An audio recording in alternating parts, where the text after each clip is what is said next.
This is a special episode of Red Podcast. I'm talking about Prince and the business and marketing lessons that you can learn from him. That's coming up. This is the Red Podcast, the marketing podcast for influencers. Rise above the noise. Expand your audience. Deliver impact. Here's your host, David Hooper. Legendary musician Prince died this week. That's probably not news to you if you've turned on a television, radio, been talking to people. It's all over social media. And depending on how long you've listened to Red Podcast, how much you know about me and my background, you may know that I've spent over 20 years in the music industry doing marketing. I never worked with Prince directly, but I've got several friends who did. I'm going to share some Prince stories with you that I've heard firsthand, some things that you may know, some things that you may not know. I know some of these guys pretty well. In fact, one of the people, Des Dickerson, he played guitar with Prince. If you've seen the 1999 video, he's the guy with the Japanese headband. Des was the first guest that I brought in for my radio show called Music Business Radio. He's a cool guy. I knew he'd have a lot of stories, an easy interview. He's well-spoken. He spoke at one of my seminars probably 15 years ago. We've known each other for a while. Super cool guy, super cool stories. So along the way, I've met a lot of people from Warner Brothers Records. I've got a buddy of mine who engineered for him, actually two. I'm going to tell you some stories, some insider stuff that you may or may not know about Prince, specifically things that I feel are important about him that will help you and your business. This is the Red Podcast, the podcast for influencers. If you're a blogger, you're a podcaster, speaker, marketer, nonfiction author, or entrepreneur, this is the podcast for you. Here's what I talk about. Book publishing, speaking, podcasting, and other marketing elements of your business that you must master to make a name for yourself. The focus is how to take your work, spread it, make money with it, and there was nobody who did that better than Prince. I've got 7 lessons, things that you can learn from Prince and from his career. Start out with number 1, always be creating. Prince, 39 studio albums, 39 that were released, that is. He's got an unreleased vault, over 2,000 songs, fully produced and recorded songs, not just songs that he's written, over 50 fully produced videos. That is how prolific he was. And when I say 39 studio albums, that doesn't account live albums, remix albums, the production work that he did for other artists, the musician work that he did for other artists. You probably heard Like a Prayer by Madonna. Prince played on that track. He played guitar on that track. He played all the instruments on many of his albums. It wasn't just like he was the artist singing. He took all the credit. You heard his work, but didn't always know that he had done that. And that's something that I want to tack on to this lesson. Number 1, always be creating, is that he did the work. He did the work. Second big lesson, Prince had a studio that was manned 24/7. Engineer, whoever he needed to get something on tape when he was ready to work. He did the work. I've got a couple of guys who worked with him in that capacity. One of my buddies, Terry Christian, he's working in the studio with Prince as one of his engineers. In case you don't know how music is recorded, it's not usually a band these days in one single room playing a performance. It's usually recorded piece by piece, track by track. And that's what I mentioned earlier when I said that Prince had recorded and played all the instruments on his album. So what he would do is he would come in, he would maybe lay down the drums, lay down the bass, and start putting together a full song. And he was working with my friend Terry. He said, Terry, what track are we on? How many tracks have we used? 18 tracks, 18 layers of this song. And Prince told him, erase everything after 16. At that point, he knew that it was overproduced. The second big lesson, less is more. We can keep adding and adding and adding to our business, the way we help clients, to our speeches, to our books. My last book manuscript, 137,500 words. It's too long. Nobody's going to read that. Less is more. So I'm having to cut that into a couple of different books to make it consumable. And this philosophy is not just in your business. Sometimes it's in your life as well. We need simplicity in our lives. I used to drive a convertible. Less is more, right? I just want a simple car, something that people can't break into after a couple of times of that, just somebody slicing the top and taking all the stuff out of it. Don't want to go into that. I don't want the hassle of going in to get it repaired. I don't want the hassle of it leaking. Sometimes less is more. Going simple is the best. And to bring it back to business and what you're doing, producing content, your blog, your book, your podcast, your music, perhaps, it's that simple message that connects you to other people. Adding more things on top of that just gets you further away from the people that are listening to you. Prince knew that. Less is more. Everything after track 16, just erase it. Third big lesson, this is from another friend of mine that worked with Prince, a guy named David Z., also a recording engineer. David Z. was the guy who recorded Purple Rain. In fact, this is a story about Purple Rain. If you've listened to the Purple Rain soundtrack, the 3 songs on there, I Would Die For You, Baby I'm a Star, and Purple Rain. That was done on a mobile truck that David took to a nightclub in Minneapolis. It was played live in the club, and that is the music that you've heard on the radio. That's the music that's on the soundtrack. It sounds so good. It's studio quality, and they did touch it up a little bit. But doing it live, being able to do it live, that's a big lesson. There are a lot of guys that are great when it comes to writing. They can write something on a blog. They can edit it, and they can polish it up just right so it's consumable. There are a lot of guys that can do books like that. There are a lot of guys that can do podcasts like that. When you've got the editing tools and you can cut out all the parts that you don't like, pretty easy to look polished. But can you do it live? Can you do it in front of a live audience? I was at an event last night. Saw an author who was coming through town. Cool guy. But during the Q&A session, what's he going to do then if he's written books, done blog posts, done podcasts, and done other things where he was able to edit everything before it goes out? When you're at a live event, people are asking questions. Where you're on the street, people are coming up to you. You've got to be able to do what you do live and do it well. That is how you get respect. And anybody who's ever seen Prince live, if you haven't seen Prince live, you need to go on YouTube and search for Prince live. Watch some of these videos. And granted, they're edited for the most part.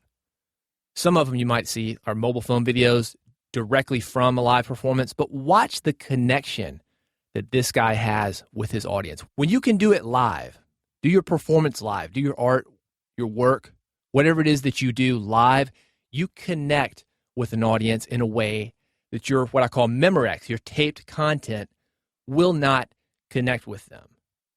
That's business lesson number 3 from Prince, be able to do it live. Lesson number 4, that's related, is do it now. While you're looking up those performances, look up the Super Bowl halftime performance, 2007. The Super Bowl happens when it happens. The halftime of the Super Bowl happens when it happens. And 2007, this particular halftime, pouring down rain. Now, the game is happening. It's a huge televised event. More people are watching the Super Bowl than just about any other event on television. You can't stop it. You can't wait for perfect weather. Do it now. Your business is the same way. Your business is the same way. You can't wait for the perfect time to launch a book, to launch a podcast, to put something out into the world. So many times that we plan something, plan and wait, and plan and wait, waiting for the perfect time to launch. There is no perfect time. And here's what happens when you do something like Prince did in 2007, pouring down rain. The performance becomes legendary. When you see it, it's fantastic. It's better than it would have been if the weather were perfect. Think about the other halftime performances that you've seen. This performance became legendary because he was able to pull it off in inclement weather. Same thing for you. Don't wait, do it now. Lesson number 4. Number 5, image and branding. Prince was a master of this. I mentioned the engineer that I know that recorded Purple Rain for him, David Z. And David Z's real name, it's David Rivkin. A few years before Purple Rain, there's a song that came out that you've heard of. David Rivkin did it. It's called Funky Town. The band was called Lips Inc. His name was David Rivkin back then. Started working with Prince, and Prince was using a drummer named Bobby Z. That's David Rivkin's brother. Prince, being the branding guy that he was, told David Rifkin, your name is now David Z. Done. Branding and image was a big part of Prince's success. The people that he surrounded himself with. Think about the symbol that he used. Nobody knew what it was. I'm going to talk about that here in a minute because that's another big lesson. But branding and image, when you look at Prince, even if you cut off his head, couldn't see who he was, just the clothes let you know that it's Prince. Just the shoes let you know that it's Prince. The guitar lets you know that it's Prince. The colors let you know that it's Prince. We should all be branding like this. That's lesson number 5, image and branding.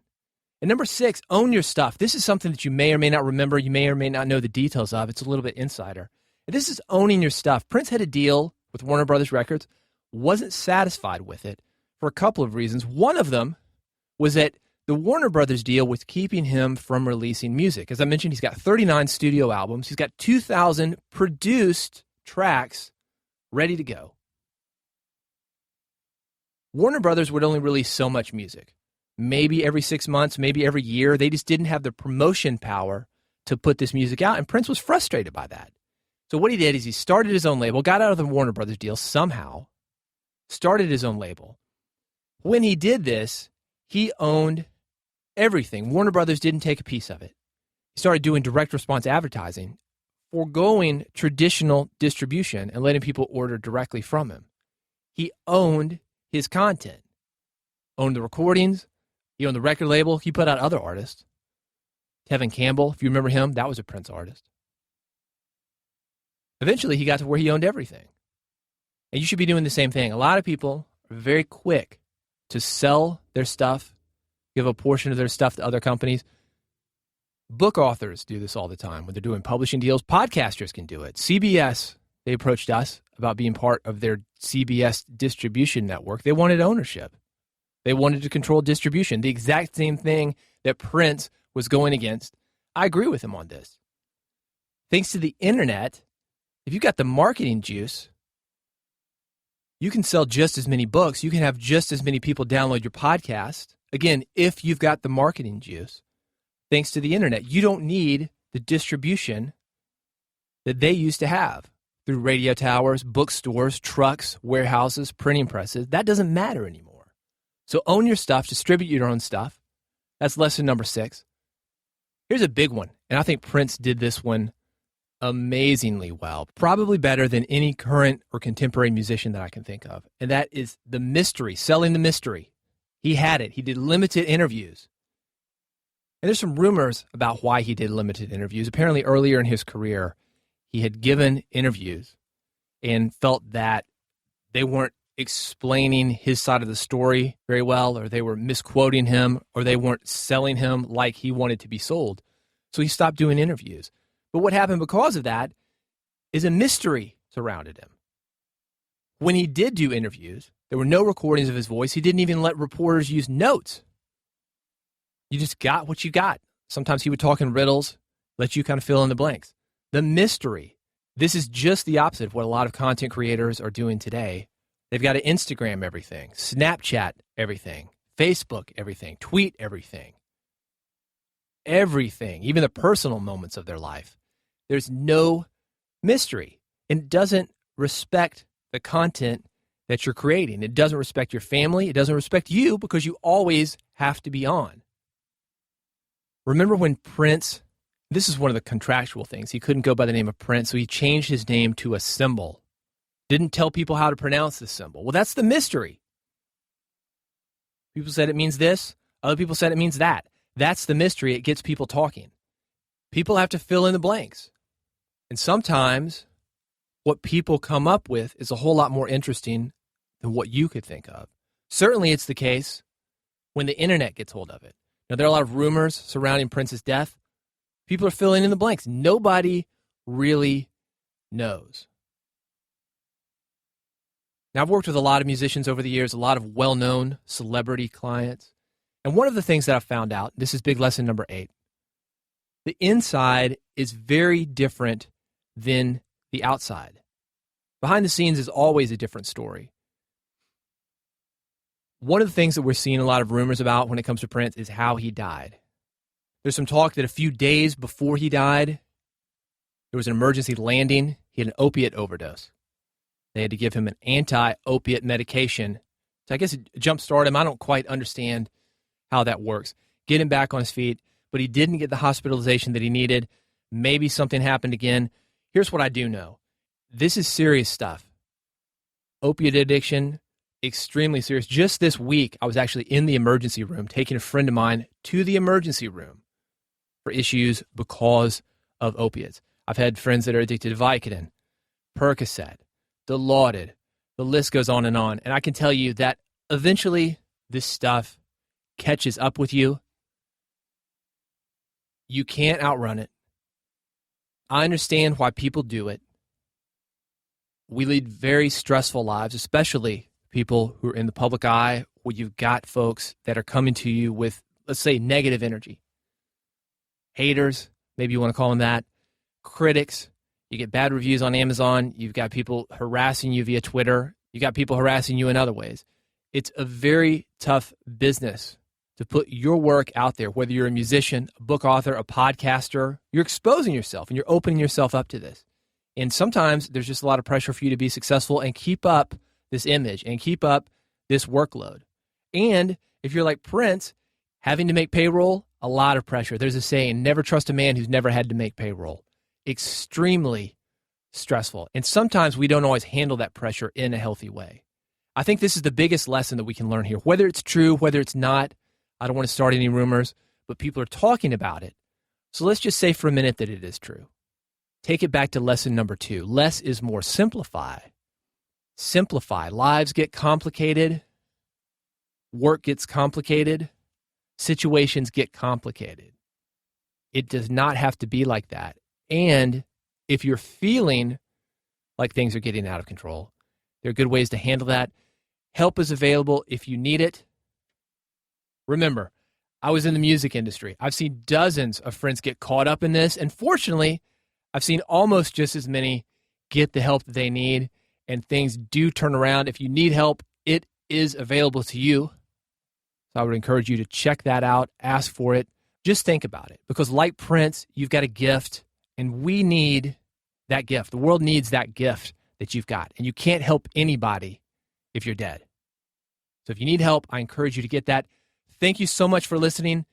Next episode, back to the Regular Rev podcast, I will be talking about VIP parties. I will be talking about trade shows. I will be talking about networking events. I'll be talking about how to make the most of these events. If you're interested in that and other Red Podcast episodes, redpodcast.com is how to subscribe. You can subscribe with one click via iTunes, Google Play. You got an Android device, iPhone device, you're getting your podcast some other way. One click, I've got it set up at redpodcast.com. If you've got questions or comments, reach out to me. At David Hooper on Twitter is the best and fastest way to do that. Thank you so much for listening to Red Podcast. It means a lot to me. And I'll see you on the next episode of Red Podcast. You've been listening to Red Podcast, the marketing podcast for influencers. Never miss an episode. Subscribe now with your iPhone, Android, or via RSS at redpodcast.com. David here.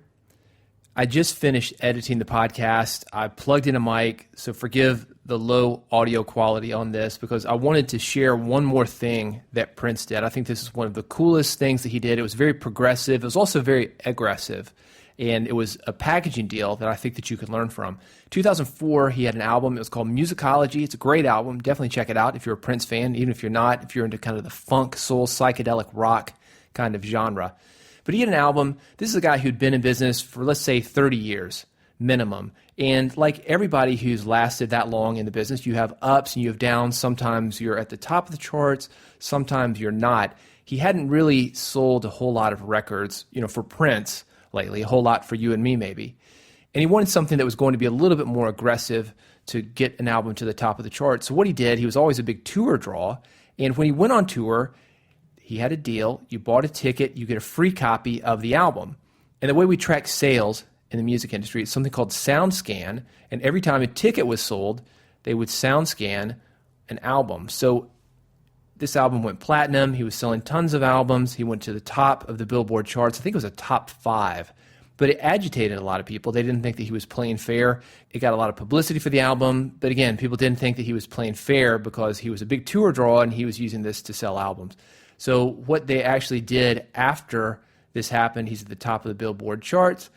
Billboard and SoundScan changed the rules. So if you ever have the option of getting a CD with a ticket price, it's not counting toward a sale. Or if you're doing a sale and they want it to count, the artist, the label, they want it to count, they have to give you the option of either paying extra for the album or giving you a reduced ticket price. You cannot package things in. But I bring this up because packaging things can be great for your business. It's a great way to move extra products. I've seen it done with books.